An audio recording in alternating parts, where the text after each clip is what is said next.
потому что матрицы вот эти команды за 6 лет. И наша, ну, не самая удачная попытка нашего профессора Захлебного внести в стандарты, когда было выпущено все, связанное с темой экология, природопользование, то есть все было изничтожено.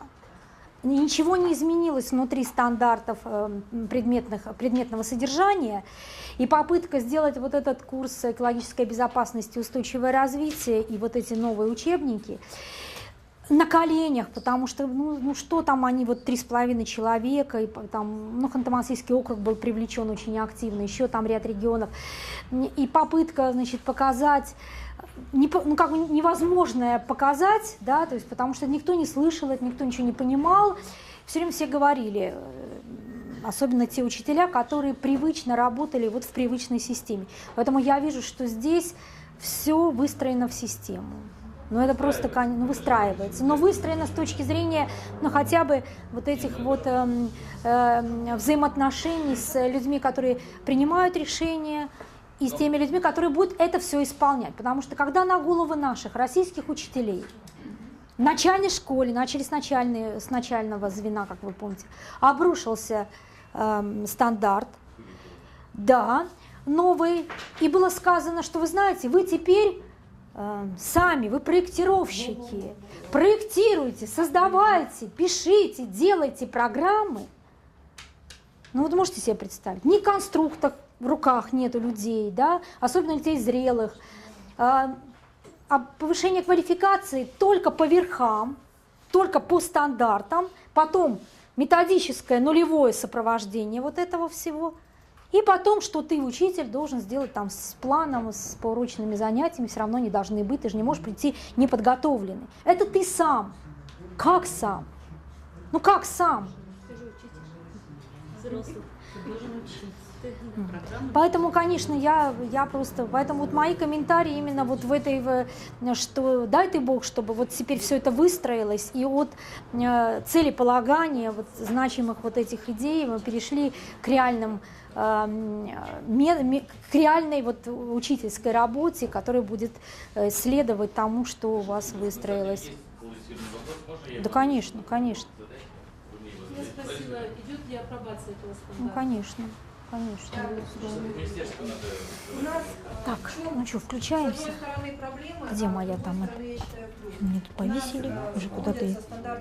Так, давайте. Поэтапно. То есть, начиная с 1 класса, вот мы сейчас доросли до 4-го, и на следующий год мы идем в основную школу. Так, у нас какой-то там был... Ага, вот здесь вот этот, да. Вот, ну, сейчас этот включим, потому что там нужно будет... Так, и мне сюда мышечку. 3 года сейчас уже идет апробация курса естествознания. Соответственно, был 5-й, 6-й, вот 7-й класс, идет апробация.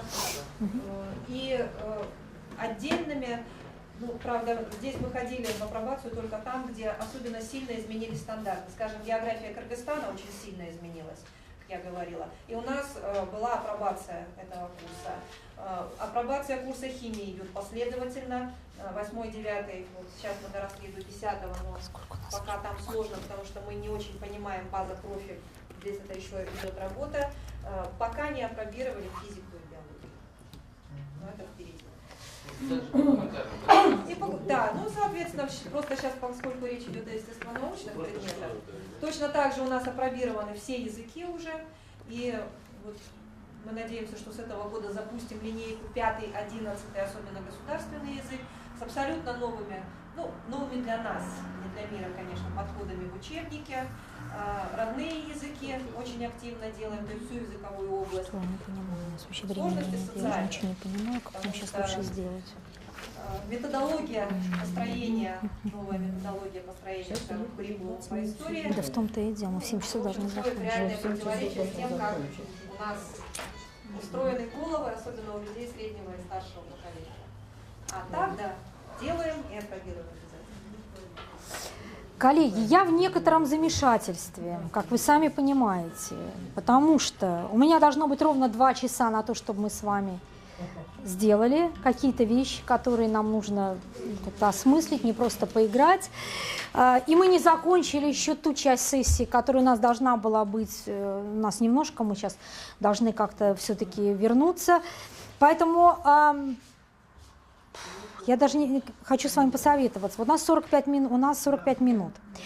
За это время мы успеем практически... Можем немножко больше, в принципе. Я сказал, Бишкек можем отпустить кому вот уж совсем это. А те, кто в гостинице, ну немножко меньше вы... Просто есть, у меня еще такой вопрос. Я вижу, что люди очень устали, реально. Поэтому вот смотрите, мы можем завтра, мы можем очень просто. У нас завтра еще 2 часа. Ту часть, которую я хотела сделать сегодня, мы сделаем. Не играем, в смысле никуда не идем, потому что здесь играть невозможно. Мы закончим наш разговор, я немножко поделюсь тем опытом, который у нас накопился, и покажу кое-что, так уже спокойно, чтобы вы немножко не очень так вот были, потому что все равно любая игра требует очень много сил, все равно, и тем более нужно ее понять. Поэтому это мы сделаем завтра, а сегодня мы попробуем очень так уже в другом немножко режиме поработать с тем, что должно было быть у нас.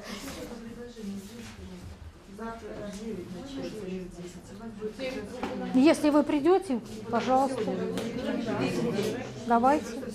Тогда успеем и мировую торговлю. Нет, смотрите, на ваше усмотрение я просто вижу уже так достаточно спад энергетики, и нам надо было бы сейчас просто немножко встряхнуться. И это не семинар-тренинг все-таки, и тут мы не тренируем какие-то навыки вот прямо такие, поэтому мы просто делимся тем, что у нас есть. Но я все-таки хочу немножко как-то логически закончить наш разговор хотя бы, да, и поделиться тем, что нам удалось наработать в ключе современных методик, потому что уже отвечая на второй вопрос, надо ли нам новые технологии, методики, да, мы сами вроде бы пришли к пониманию того, что они нам нужны. Очень быстро, я сейчас буду делать гораздо быстрее, чем то, что мы делали до перерыва. Если будут какие-то вопросы, значит, мы просто останавливаемся и разбираем. Да. Итак, мы остановились, ну, вы знаете, как бы вопрос в аудитории. На чем мы остановились? Кто-нибудь может... Знание и поведение через сознание. Через сознание, да. Если вы помните, перед перерывом у нас были размышления на тему, что определенные вещи можно все-таки выстроить в определенной логике. Если мы хотим решать задачи, решать или какие-то цели у нас будут поставлены более долгосрочные, а это будет касаться формирования ценностей, это будет касаться ценностных ориентаций, да, вы знаете разницу, да, чувствуете эту разницу, знаете ли ее? Если нет, значит, мы немножко попозже об этом будем говорить. Это будет касаться убеждений, это будет касаться образа будущего и общей мотивации. Сейчас быстренько нарисую вот эту самую схему. Общая мотивация приведет к положительному отношению, к мотивации к конкретным действиям. Сейчас очень быстро мы должны были каждую из этих позиций с вами немножко проговорить и выстроить в определенную логику. Но сейчас я это сделаю сама, потому что уже тоже немножко поплыла в связи с тем, что мы упустили ряд важных моментов и важной логики. Поэтому сейчас мы вернемся благодаря тому, что у нас перед глазами сейчас определенные позиции есть. Итак, возвращаясь к целеполаганию. Ценности, ценностная ориентация, убеждения, образ будущего, мотивация. Куда мы отнесем, если мы вспомним наш черный ящик, куда мы это можем отнести? К долгосрочным программам, долгосрочным целям или все-таки цели, которые можно поставить сегодня, здесь, вот и теперь? Как вы считаете? К долгосрочным нашим целям. Что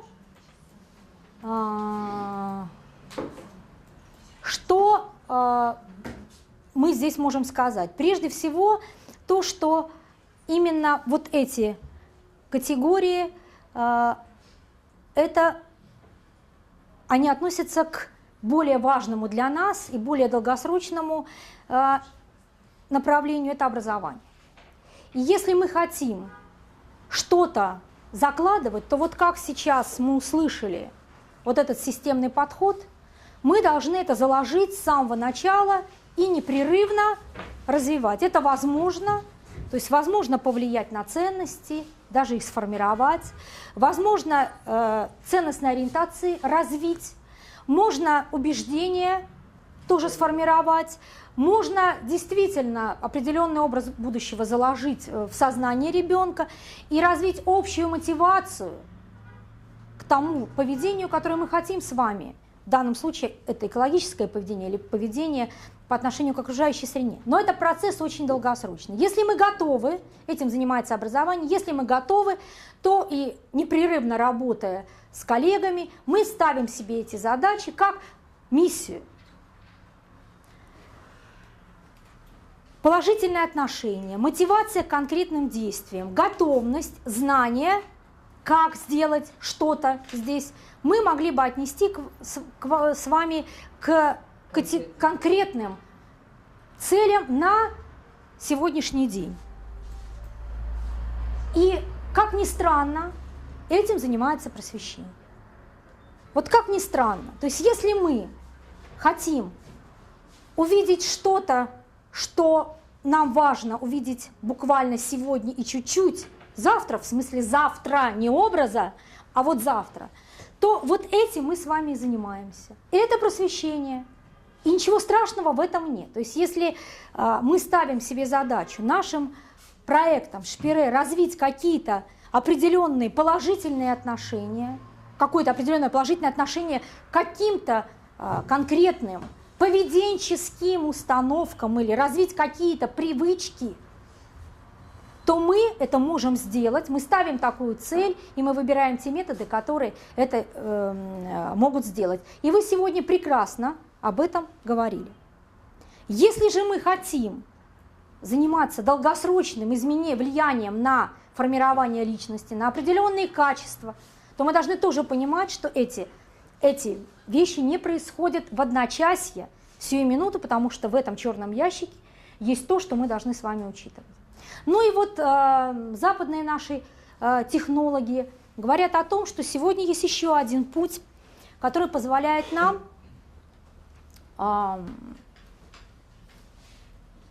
усилить или сделать более быстрым процесс просвещения, и, может быть, даже это будет так или иначе влиять на целеполагание и на результативность процессов образования. Это социальный маркетинг. Как вы думаете, это про что? Это реклама идей, вот тех экономических диалогов, вот этой программы. Да, и вот оказывается, именно в социальном маркетинге для нас с вами есть огромный потенциал и очень большой резерв. То есть те технологии, которые используют маркетологи, это те, по сути, приемы активного включения вот элементов этого самого черного ящика, да, потому что если мы с вами сейчас включим телевизор и посмотрим, на какие ценности ориентирована реклама, нам сразу становится очень, нам очень хочется бежать и покупать, то есть нас провоцируют на вот эти самые поведенческие вещи. То есть мы бежим и действуем, мы что-то покупаем, нам хочется сделать, чтобы наша семья была счастлива. То есть явно вот этот позитив, вот эти позитивные эмоции, они как технология, социальная технология или технология, которая обращена к нам, они работают.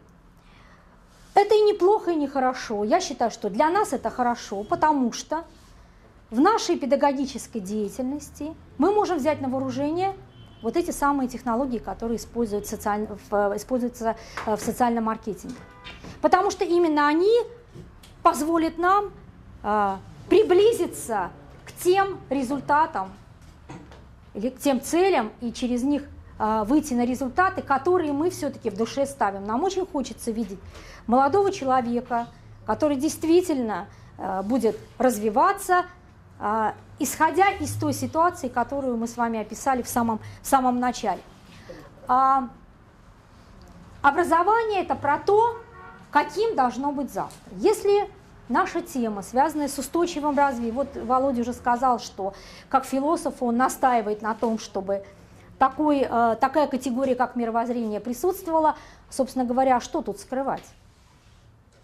Мировоззрение – это действительно важная и значимая категория, которая помогает человеку определять какие-то смыслы.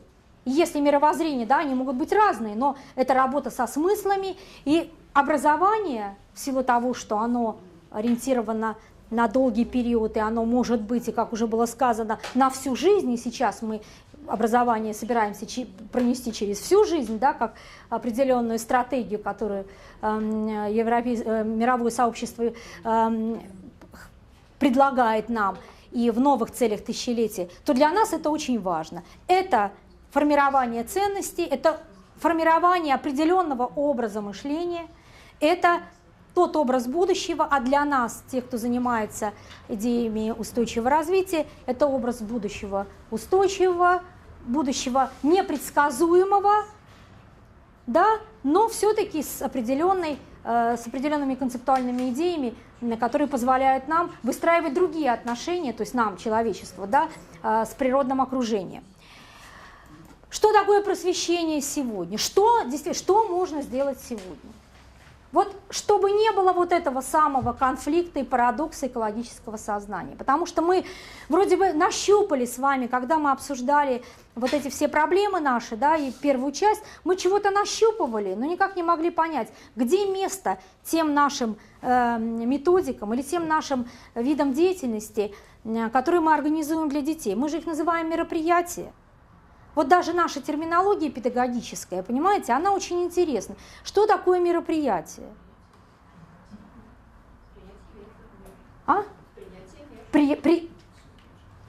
Можно отнести, то есть это очень конкретная, да, вещь, может быть, даже и пройдет она в виде события для ребенка, да, то есть событие, то есть он проживет, может быть, мы об этом тоже будем говорить, а может и не проживет, то есть не вовлечется. Да? Но все-таки это действительно то, что мы можем сделать сегодня. И это важно, чтобы парадокс уменьшить вот эту ситуацию, которую мы с вами обсуждали, чтобы человек не чувствовал эмоционально себя неуютно. Потому что сегодня для того, чтобы продвигались наши с вами темы экологические, мы должны создать очень позитивный настрой. Мы еще к этому вернемся. Это осведомленность, то есть то, что вы говорили и вот читали в высказываниях ваших детей, что я сейчас пойду и расскажу и так далее, да? Это побуждение к конкретным действиям, потому что без конкретных действий, без вот этого личностного опыта, потому что мы сейчас опять же дойдем до того, что личностный опыт – это очень важный момент именно для того, чтобы человек выстраивал свой образовательный маршрут при помощи нас, да, потому что мы будем его вести, мы будем фасилитировать этот процесс. Ну и, собственно, что нам дает социальный маркетинг? Он нам подсказывает, как побудить людей к действию. Для нас тоже это важно, потому что действие то, которое мы бы хотели, и мы знаем, мы с вами вот это точно знаем, что это действие приведет к тому, что окружающей среде будет лучше. То есть нагрузка на окружающую среду уменьшится.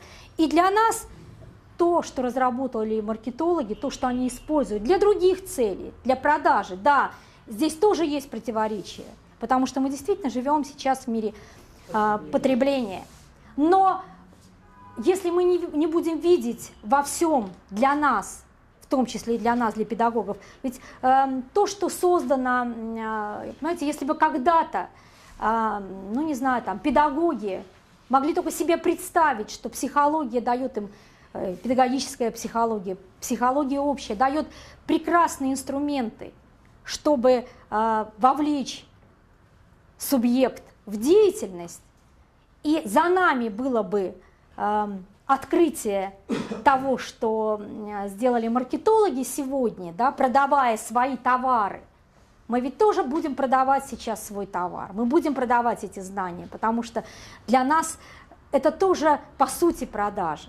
Вы сегодня говорили о том, что школа должна иметь свою изюминку.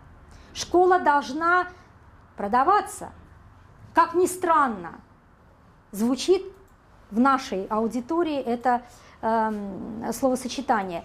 И для этого, если бы мы смогли дойти, да, если бы вот так педагогическое сообщество развивалось во всем мире, то, я думаю, у нас бы не было сегодняшнего разговора о том, что мы вот этого несоответствия того, что экологическое образование, как нам казалось, было построено, и столько денег, сил, энергии было потрачено, а результат, даже если мы уберем там какие-то моменты, связанные с тем, что ну, локальные, да, или местные какие-то проблемы, все равно по тенденциям понимаем, что мы не добились того, на что мы ориентировали всю деятельность в 90-х годах.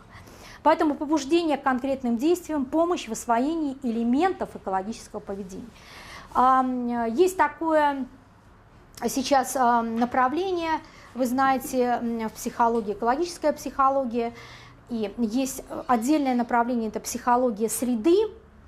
И когда мы говорим таких, вот здесь я хотела бы остановиться, когда мы говорим о поведении, мы должны четко понимать, что поведение как категория тоже достаточно комплексная, достаточно как бы большое понятие. И психологи говорят о том, что мы не можем вообще говорить об экологическом поведении в целом. Мы можем говорить о поведении в конкретных ситуациях, которые будут ориентированы на взаимоотношения человека с окружающей средой.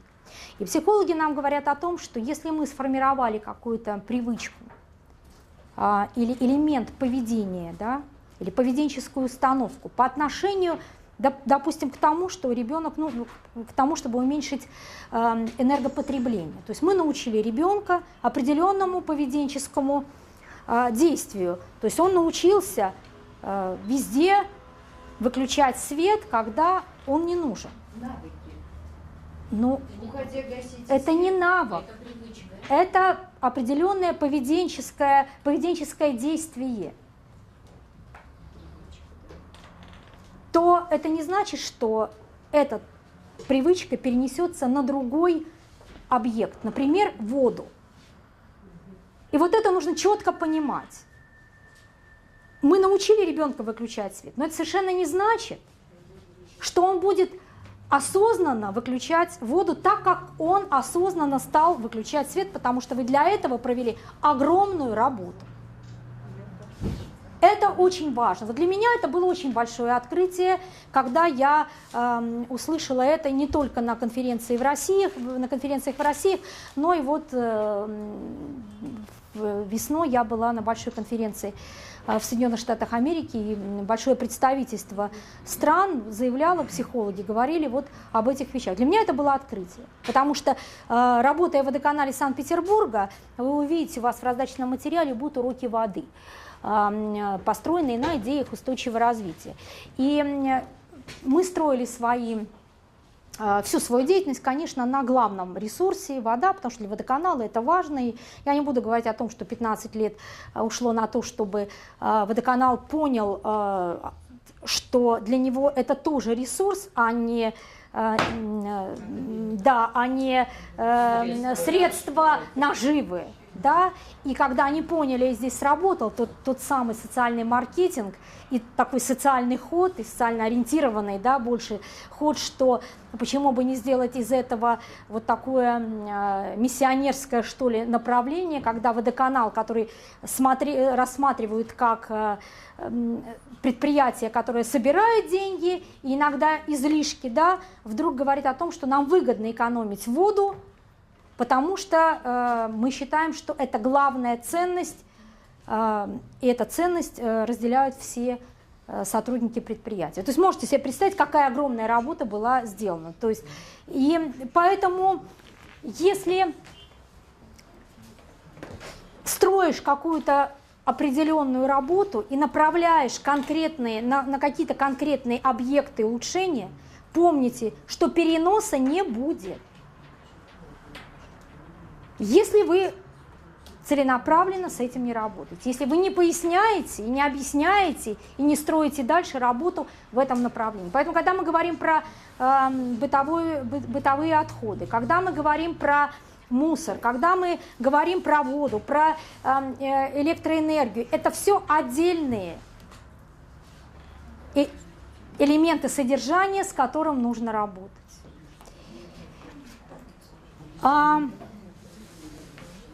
Какими должны быть наши методы работы в связи с этим? Да,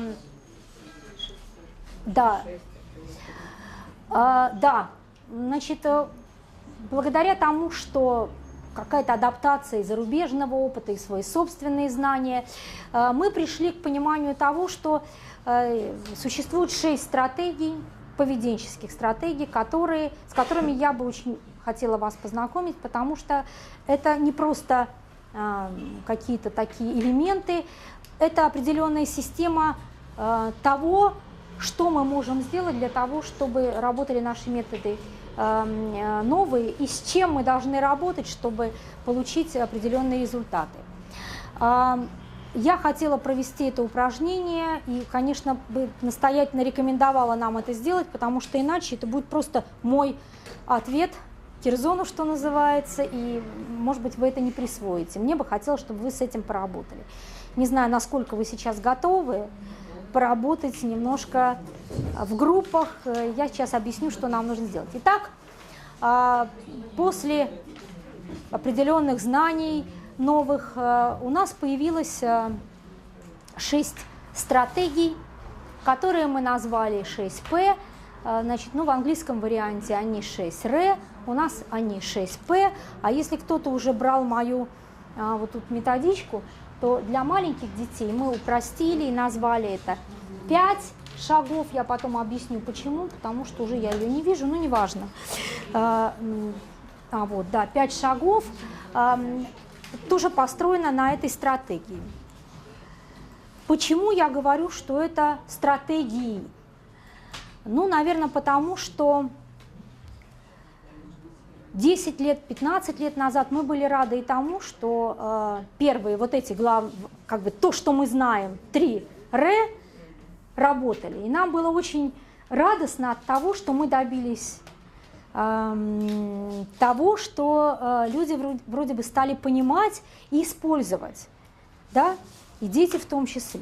Оказалось, опять же, благодаря психологам, что есть такая опасность, что, научившись делать что-то хорошо, люди не будут настроены делать что-то лучше. А если мы говорим о том, что мир наш меняется, и нужно видеть перспективы развития каких-то новых направлений, в том числе и в техническом плане, то нам принципиально важно добавить некоторые другие моменты, чтобы у нас была полная картина того, как дальше будет строиться работа по созданию вот этого самого образа завтра, образа будущего. Для нас с вами, как мы уже знаем, это образ устойчивого мира, устойчивого общества. А сейчас я попрошу вас выполнить небольшое задание. Для этого мы сейчас увеличим. Значит, расположите, пожалуйста, представленные стратегии в порядке убывания эффективности. Что это такое? Меньше потребления ресурсов, ниже выброса вредных веществ. То есть убывание эффективности. То есть первый самый эффективный, второй. Наверху у нас будут, да, наиболее эффективные, на ваш взгляд, и внизу наименее эффективные. У нас получится с вами такая линеечка, да, от самой, на ваш взгляд, да. Значит, они сейчас появятся у вас, вы не потеряете их. Вот. Итак, у вас 6, они разбросаны, их сейчас нужно выстроить в определенной, на ваш взгляд, логике от менее эффективной к более эффективной. То есть наверху будет, на ваш взгляд, самая эффективная стратегия. Значит, поработайте, пожалуйста, в группах и попробуйте на эту тему поговорить. Я, например, так-то со мной Потребляй меньше, потом перебейся. Мне кажется, это самое эффективное. Первое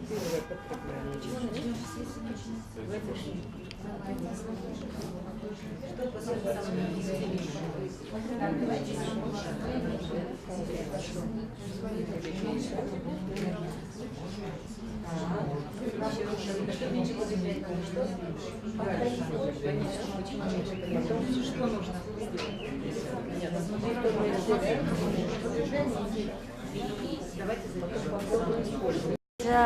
Я очень хотела, чтобы мы провели это упражнение так, как его нужно провести, получить кусочки вот этих стратегий, чтобы они у нас были, мы могли бы поклеить и сделать такие картиночки, здесь выставить.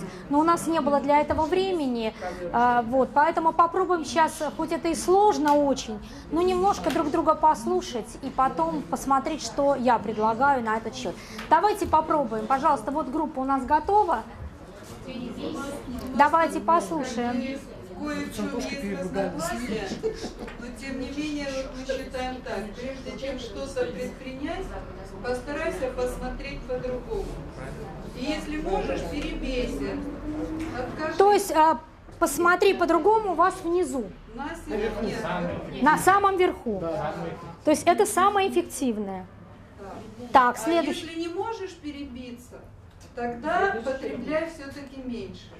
Сделай, но с учетом того, что надо потребить меньше. Старайся использовать что-то повторно. Если это требует того, почини. Ну а потом переработай вторично. Спасибо, Все, что осталось. спасибо большое. Так, у вас есть какие-то... Да, у нас немножечко по-другому, но вот тоже сверху идет. В любом случае мы в первую очередь, значит, повторно используем. Наверху повторно самое, используем. да, Самая повторно эффективная используем, да. стратегия. Любую вещь как бы мы всегда повторно используем. Потом после повторного использования мы перерабатываем. Переработай вторично. То есть мы ее использовали, переработали вторично. Дальше у нас идет, мы это все чиним, то есть починили. Дальше у нас идет, если не получается починить или еще что-нибудь, потребляй меньше. Дальше идет, ну не получилось, это перебейся. Ну и последний вариант, если нет, то посмотри по-другому. То есть внизу посмотри по-другому и наверху Да, ну естественно, мы в любом случае всегда эффективно, мы все сначала повторно используем. Так, ваша версия? Ну, вот как бы со мной коллеги не особо согласны. Я вот как бы сейчас озвучиваю свою точку зрения. Да.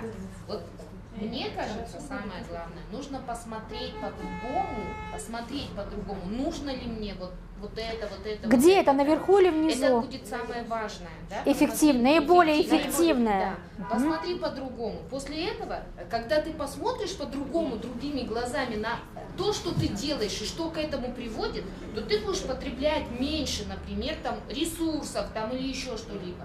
Когда ты будешь по-другому потреблять меньше, то ты, естественно, перебьешься после, откажешься от чего-либо, да? А когда ты после чего-либо откажешься, то ты и починишь, и повторно переработаешь. Как бы, ну вот я вот так вот почему-то выстроила. Спасибо. Если как... А почему вы решили сверху начать, а не снизу? Я вас просила начать снизу, от менее эффективного к более эффективному. Почему? Вот у меня вот это очень важно вот сейчас, потому что на самом деле первый раз вот у меня аудитория, которая не выполнила совершенно условия, да, потому что я сказала снизу наверх, да, начинаем. У нас самое эффективное сверху. Так и должно быть самое эффективное сверху, но начать снизу. Поэтому почему мне сейчас очень важно понять, вы поймете почему.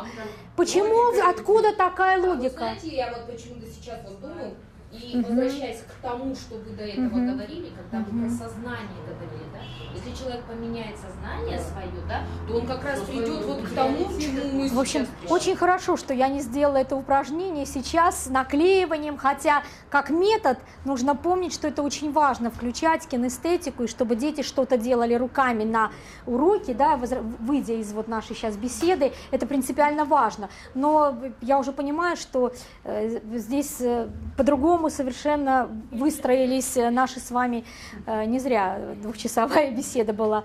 У нас команда тоже вот приготовила. Так, да. У нас здесь сборная Узбекистана и Киргизстана, пожалуйста. Составили Да. 2, 3, 4, 5. Хорошо. Мы думаем, мы тоже начали сверху вниз. Мгм. Значит, так как мы с вами Очень интересно. сегодня мы с вами проживаем вот именно веки научно-технической революции, да? Значит, мы с вами проживаем веки научно-технической революции, и один из самых основных проблем это считается экономия ресурсов. И вот поэтому мы начали потребляй меньше, то есть экономить. Нужно все нужно экономить. Где это? Где? Сверху? Это сверху, да. Ну ничего.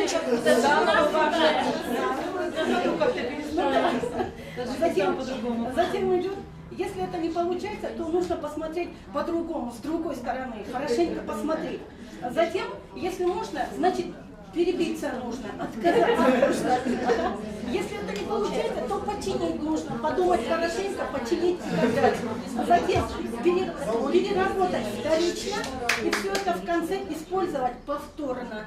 Повторно уже в конце. Можно Таджикистану слово? Они еще ни разу не говорили. Да. Таджикистан, пожалуйста. Давайте. Здесь тоже очень сложно говорить, потому что язык не родной, говорят на русском, все стараются, поэтому давайте слушать внимательно.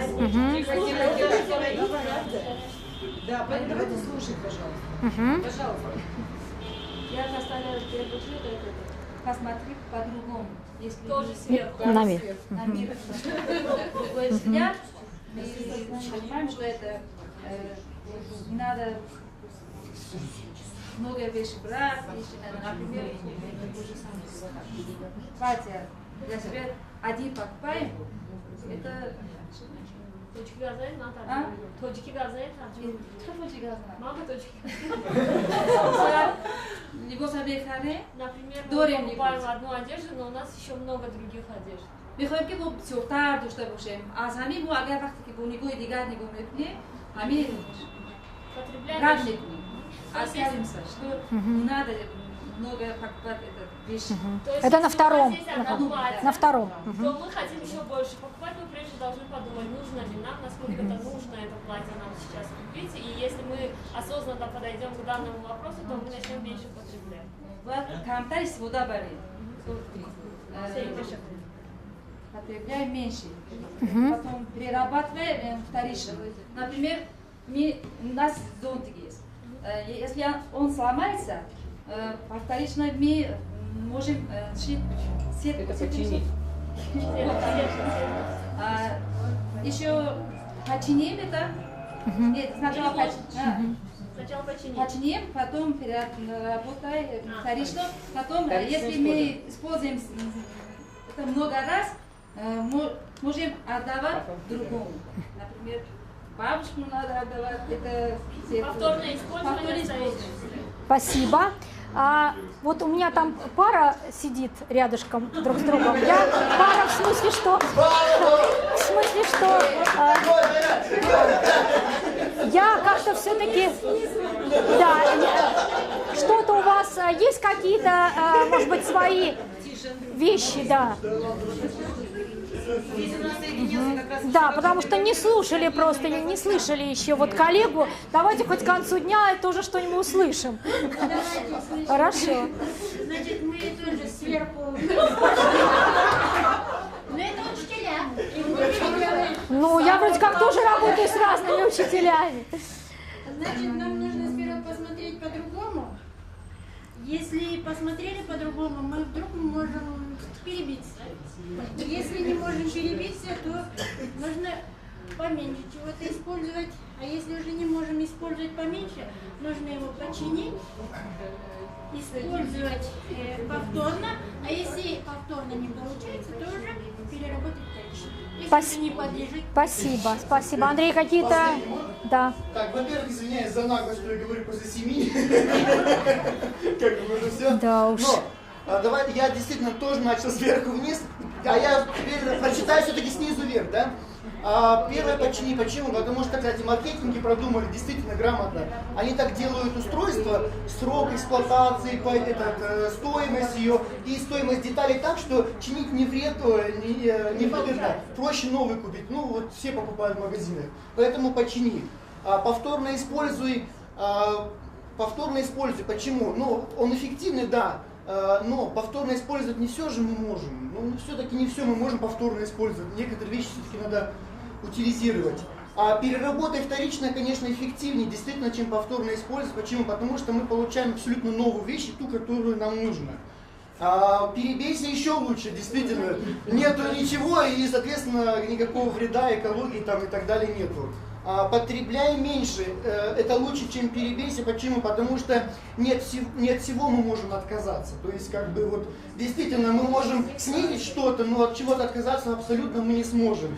И последнее, вот, действительно, почему, кстати, наверху все поставили «посмотри все по-другому», потому что такая замечательная лекция была, что после этой лекции мы все поставили «посмотри по-другому». А почему сверху вниз начали? А потому что мы все это сделали, все это натворили. Как мы можем после того, что сделано, посмотреть по-другому? То есть мы уже, соответственно, мы сначала посмотрели по-другому, а потом сделали. Мы же не можем сначала все сделать, а потом посмотреть по-другому. Так что вот, я думаю, поэтому начали сверху вниз. Все, спасибо за внимание. Так, значит, теперь, ну, правильный ответ все-таки, да, потому что мы долго, наверное, лет 5 мы вынашивали эти стратегии. И действительно, нам это было очень важно понять и разграничить все-таки в своем понимании, где сфера ответственности образования. То есть я сразу хочу сказать, что если это стратегии, значит все-таки мы их используем, они важны. И вот дальше вопрос. Если мы хотим получить одни результаты, мы будем смотреть на одни стратегии. Если мы хотим получить другие результаты, то мы будем смотреть, соответственно, на другие стратегии. То есть это неплохо или нехорошо, это просто в контексте нашего сегодняшнего очень нашей удачной дискуссии, нашей такого взаимообмена, мы пришли с вами с выводу. Значит, что получается?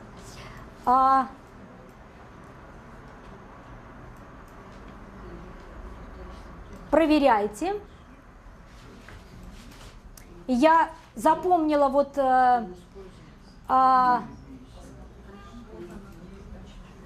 ну, это, конечно, высший пилотаж, что посмотри по-другому у всех практически рассматривается как самое наиболее эффективное. Это значит, что действительно мы вместе распознали вот тот какой-то зашифрованный код краха экологического образования. И это еще раз говорит о том, что вы действительно работаете на образ, и в этом вам помогает образование в интересах устойчивого развития, потому что в ваших странах это уже заявлено как приоритет. И если там по каким-то причинам не заявлено, то вот в этой сети, в этом сообществе вы это приняли. То есть это ваша установка, это ваша ценность, это смыслы вашей работы. Конечно, меня это очень порадовало. Что здесь? Вот давайте посмотрим, почему так выстроились стратегии. Андрей сказал, что он вот тут говорил по поводу того, что переработай вторичное, то, что я запомнила, он поставил на 4-й. Почему ученые считают, что это наименее эффективное? Как вы думаете? С позиции... Конечно, да, погромче скажите, пожалуйста. Да? Потому что переработка затрат энергии. То есть мы можем, да, если ничего другого мы не можем, то мы используем эту стратегию, но мы понимаем, что будут побочные эффекты. Почему повторное использование на втором? То есть так вроде бы тоже только на втором месте. Как вы думаете? Потому что не все можно использовать, потому что качество, и потом все-таки для того, чтобы мы получили то, что мы хотим получить, то есть это будет совершенно другой, скорее всего, предмет или какой-то там, что там, элемент, но, наверное, может быть, эмоционально это будет немножко не соответствовать нашим каким-то, потребляй меньше, ну, понятно. Хотя вы его поставили на второй, многие поставили сверху на второй. Почему? Почему перебейся и почему почини на третьем и почему потребляй вот на, то есть на четвертом, почему потребляй меньше? Потреблять можно огромное количество чего-то. Если я откажусь на чуть-чуть, я буду считать, что я потребляю меньше теперь. А на самом деле это будет опять же огромное То есть не спешить, может быть, даже взять тот же самый пылесос, не спешить бежать покупать его, а вот потом починить. Это тоже решает, в общем, Починить сберегает ресурсы. А тут вообще никаких ресурсов перебить, значит вообще ничего. Все нулевое выход. Да, то есть мы не берем это. Вместо 5 раз. Или ты можешь веник использовать. То есть от веника ты отказываешься вообще от пылесоса и ночи. Ну и если мы проанализируем теперь, да, некоторые нашу работу или некоторые наши тенденции в том, как мы распределяем наши силы, да, то мы можем отметить для себя то, что я отмечаю всегда, и то, что я вижу, то, что я уже понимаю, что часто мы тратим максимум времени на менее важные вещи, то есть то, чему мы обучаем детей, да, то, что мы даем им в качестве каких-то ценностных ориентиров. Почему это стратегия? Потому что за этим всем стоит определенные мировоззренческие или ценностные вещи. То есть это не просто некий элемент, который мы хотели бы привнести, или какая-то вот цикл, да, 3R, которые там были, помните, и сейчас ставится, да, знак, там, маркировка и так далее. Мы, как образователи, вкладываем в свои слова определенную энергию, и в том числе определенные смыслы. Поэтому если мы тратим время, дети ведь, они очень удивительные люди, они очень хорошо чувствуют на самом деле, что для нас важно, или то, что мы понимаем лучше, и что менее важно. Да, и вы, наверное, знаете, что существует так называемый HID, curriculum, то есть скрытые обучающие программы, которые по разным причинам иногда работают, гораздо влияют, да, больше на ребенка и более эффективно, нежели наши с вами даже активные интерактивные методы. И вот здесь действительно очень важно, если мы большую часть времени тратим на то, чтобы в нашей работе, на каких-то примерах, а в частности примеры нашего проекта, да, по энергии, мы тратим все время вот здесь, вот в этой где-то части, то, скорее всего, мы поймем, что дети поймут, что мы говорим, заявляем одни цели, да, то есть нам важно помочь ребенку действительно увидеть, потому что мы сами его не видим, да, ведь в чем парадокс концепции устойчивого развития? Никто не знает, каким будет это устойчивое будущее, то есть есть предположение, нам хочется видеть, да, что вот эти 3 аспекта будут находиться в определенном равновесии. В центре будет экономика, но та экономика, которая будет существовать, да, будет выполнять обслуживающие функции, будет учитывать лимиты природные, о чем сегодня прекрасно говорил наш профессор. И получается, что вот здесь мы как бы лукавим. То есть давайте стремиться вот к этому, но использовать-то мы будем те приемы, да, которые, собственно говоря, и на протяжении почти 30 лет, да, потому что вы сразу сказали, а вот 3R, а теперь еще какие-то 6, да. И вот эта прибавка, она говорит о том, что сегодня нам это необходимо. Нам, может быть, даже больше необходимо сегодня работать вот эти самые, да, работать над этими 3 стратегиями. Может быть, меньше почини, потому что вот я уже сказала, что, например, в детском проекте для родителей, я очень была приятно удивлена, что вы выбрали вот одно из направлений, это работа с родителями, и так называемое какое-то там домашнее образование с вашей поддержкой, с вашим участием вы осуществляете. Это очень важно, потому что я в последнее время тоже сосредоточилась на вещах, которыми я раньше никогда не занималась. Я не то, что я не работала с родителями, да, мы все как-то работаем с родителями. Но вот тут у нас родилась идея создать проект, который поможет ребенку. Вот ребенку нужна какая-то сфера приложения его знаний. Не всегда маленький ребенок может организовать сверстников или своих, какое-то свое очень близкое окружение. И вот этот проект родился благодаря тому, что мы поработали с комитетом по социальной политике. Мы вдруг увидели наши темы в другом совершенно ключе, работая над вот этим самым элементами этого самого черного ящика. То есть если вся проблема в том, что в привычке, там, ценностные установки, убеждения идут из семьи, как вы сказали, то значит нам каким-то образом нужно работать через детей на родителей, потому что родители, скорее всего, в данной ситуации и родилась идея, значит, сделать проект на родителей через детей, где школа сама, значит, или учитель, работая с ребенком, с классом, отправляет после определенной информации, определенного обучения в свою семью, где ребенок делает свой проект в семье, используя вот эти стратегии. То есть вот в этом проекте, вы на него посмотрите, пожалуйста. Здесь есть в этом руководстве есть методические рекомендации для родителей и есть странички, которые для ребенка. То есть вот родитель получает такую методичку или скачивает ее с сайта, и, значит, у него здесь его инструкции, а здесь странички для ребенка, которые выдаются учителям. То есть учитель отправляет ребенка к себе домой, и, значит, вот ребенок совершает вместе с родителями определенные действия, при том, что родитель здесь главный помощник. Поэтому не буду на этом больше останавливаться, просто хочу сказать, что мы поняли, что вот для того, чтобы нам было полегче дальше строить процесс образования, да, нам нужно как-то немножко попробовать заложить, это в частности в моих школах, вот, с которыми я работаю.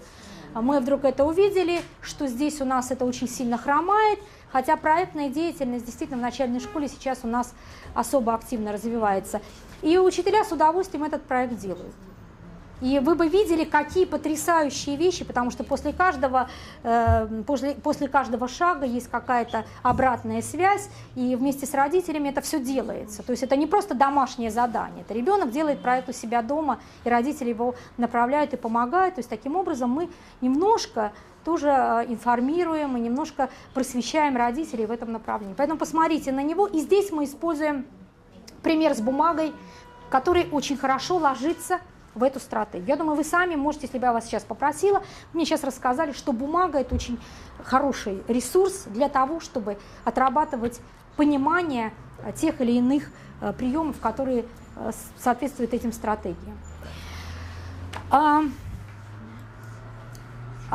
Что еще мы в последнее время стали делать в связи с новыми технологиями, вот основанными на этих стратегиях?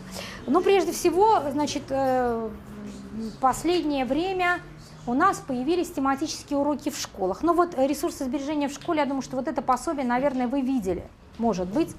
Я надеюсь, оно у вас будет в ваших материалах, вы на него посмотрите. Оно было еще создано до того, как появился проект Шпире. Оно было сделано по мотивам проекта 50 на 50 в немецких школах, где, значит, дети экономили энергию, и 50% отдавалось как бы школе. То есть то, что они сэкономили, давалось в бюджет школы. Ну, можете себе представить, 2000-е годы. Но мы пошли дальше, то есть там была такая акция, а мы это сделали как серьезную системную работу ресурсосбережения в школе. Поэтому здесь проект, он носит такой достаточно непрерывный, что ли, если так можно сказать, элемент всей программы по ресурсосбережению в школе. Поэтому посмотрите, для нас было что очень важно. Мы начали проводить уроки, тематические уроки в школе, начали с урока энергии, и это было утверждено в комитете по образованию, соответствующие инстанции все прошли распоряжение, и школа, в общем-то, получила такой ресурс, который дал ей возможность все-таки этот проект, ну, как-то этот урок довести до ума. Значит, второй материал, который у нас сделан, это урок будущего. И тоже мы провели такие тематические уроки во всех школах города. Здесь тоже есть разные сценарии, есть очень большой материал. Вообще наши уроки, они как бы состоят из двух частей, да, как я уже вам сказала. Это мы очень любим. У нас есть материалы для учителей и есть материалы для ребенка, для его активной такой вот деятельности, с заданиями, ну, как вот маленькая тетрадочка.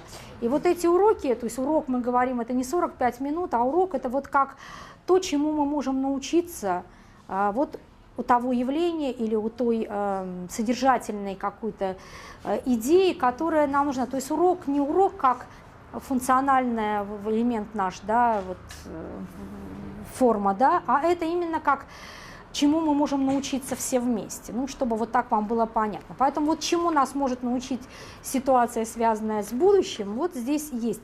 В данной, вот это урок посвящен Балтийскому морю, он на английском языке, это просто я нашим коллегам из Норвегии хочу показать, может быть, они его просто не видели. У вас там в ваших раздаточных материалах будет урок воды. Но мне эти уроки очень дороги, потому что они построены совершенно четко по содержательным линиям образования интересов устойчивого развития. Кто эти линии хорошо знает, тот увидит, что сами уроки, они очень хорошо, эти линии там интегрируются. Там и социальный, и экономический аспект, и природный. Я не буду на них останавливаться, потому что они у вас будут, мы просмотрим весь материал, который я вам привезла.